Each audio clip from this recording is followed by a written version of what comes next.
प्रदेश के पूर्व उप मुख्यमंत्री सचिन पायलट अपने एक दिवसीय दौरे पर झालावाड़ पहुंचे। झालावाड़ पहुंचते ही उनके समर्थकों ने उनका आतिशबाजी और माल्यार्पण कर जोरदार स्वागत किया।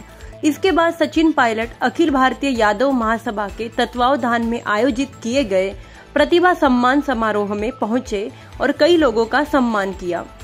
हालांकि कहने को तो सचिन पायलट का यह पूरा दौरा निजी कार्यक्रम के तौर पर बताया गया, लेकिन शंखनाद के साथ झालावाड़ में पायलट के पहुंचने के कई सियासी मायने भी निकाले जा रहे हैं। झालावाड़ के एक निजी होटल में अखिल भारतीय यादव महासभा के तत्वावधान में प्रतिभा सम्मान समारोह का आयोजन किया गया था, जिसमें पायलट मुख्य अतिथि के रूप में मौजूद रहे। प्रतिभा सम्मान समारोह में सचिन पायलट ने सेना के परमवीर चक्र विजेता योगेंद्र यादव तथा गिनीज बुक रिकॉर्डधारी प्रसिद्ध शंखवादक रामचरण यादव सहित दर्जनों लोगों को सम्मानित किया। कार्यक्रम का आयोजन पीसीसी सदस्य शैलेंद्र यादव द्वारा किया गया था। सम्मान समारोह की शुरुआत सचिन पायलट के मंच पर पहुंचने के बाद की गई। ऐसे में पायलट के झालावाड़ दौरे को राजनीति के साथ भी जोड़कर देखा जा रहा है।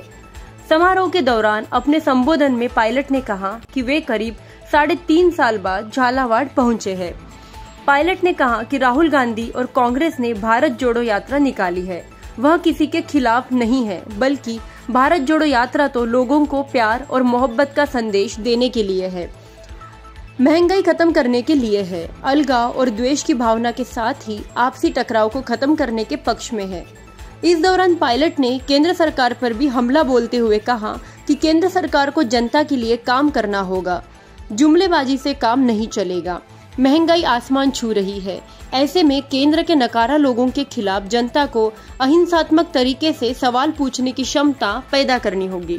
मनवाया केंद्र में भाजपा की सरकार थी, राजस्थान में भाजपा की सरकार थी, लेकिन बावजूद उसके हमारे बहुत से साथी आज मंच पर बैठे, जिन्होंने उस समय में जब सरकार होती है, सत्ता होती है, तो बहुत से लोग साथ देते हैं, लेकिन विपरीत परिस्थितियों में सरकार के, शासन के, प्रशासन के, पुलिस के बल और डंडे के बावजूद जिन कांग्रेसी ने हमारा साथ दिया, जिन लोगों ने हमारे साथ खड़े होकर संघर्ष किया, आज उनको सलाम करना चाहता हूं, तो धन्यवाद पुनः करना चाहता हूं। साथियों, आप सब जानते हैं आज देश में कोई आम चुनाव नहीं है। 2024 में चुनाव होंगे, लेकिन कांग्रेस पार्टी ने, राहुल गांधी जी ने एक सोच को लेकर इस देश में, तो मैं तो कहता हूं आजाद भारत में इस प्रकार की यात्रा अगर किसी ने निकाली है तो वो कांग्रेस और राहुल गांधी जी ने निकाली है, जिसके शुभारंभ में कन्याकुमारी में हम लोग गए थे। आप सब जानते हो, भारत जोड़ो जो यात्रा निकल रही है वो किसी के खिलाफ नहीं है, वो पक्ष में है, वो लोगों के अंदर प्यार मोहब्बत बढ़ाने के पक्ष में है, वो किसानों को न्याय दिलाने के पक्ष में है, वो बेरोजगारी को खत्म करने के पक्ष में है, वो आसमान छूती महंगाई को खत्म करने के पक्ष में है। आपस में जो द्वेष की भावना बढ़ गई है, जो टकराव पैदा हो गया, जो आपस में सामाजिक एक टेंशन पैदा करने का काम जो ताकतें करती है, वो उसके विरोध में है और आपस में अमन, प्रेम, भाईचारा बढ़ाने के पक्ष में है। अपार समर्थन उस यात्रा को मिल रहा है। मैं चलकर आया था राहुल जी के साथ केरल में।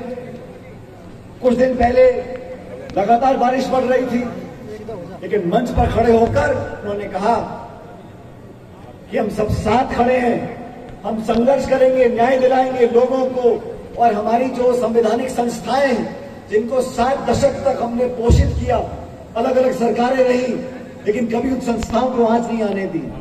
आज उन सब संस्थाओं को खोखला करने का जो काम कर रहे हैं, उनको चुनौती देने का काम राहुल गांधी जी कर रहे हैं। ये सिर्फ वोट लेने के लिए कोई नहीं चल रहा, कोई लंबे लंबे भाषण नहीं हो रहे, लेकिन देश में आम जनता के बीच संदेश लेकर वो जा रहे हैं। और मुझे लगता है कि उस यात्रा का ये असर पड़ रहा है कि लगातार हमारे जो साथी जो दिल्ली में सरकार को चलाते हैं, वो घबरा रहे हैं कि हमने बहुत वादे कर दिए, बहुत जुमले दे दिए, 2-2 करोड़ नौकरी हर साल दे रहे हैं, 15 लाख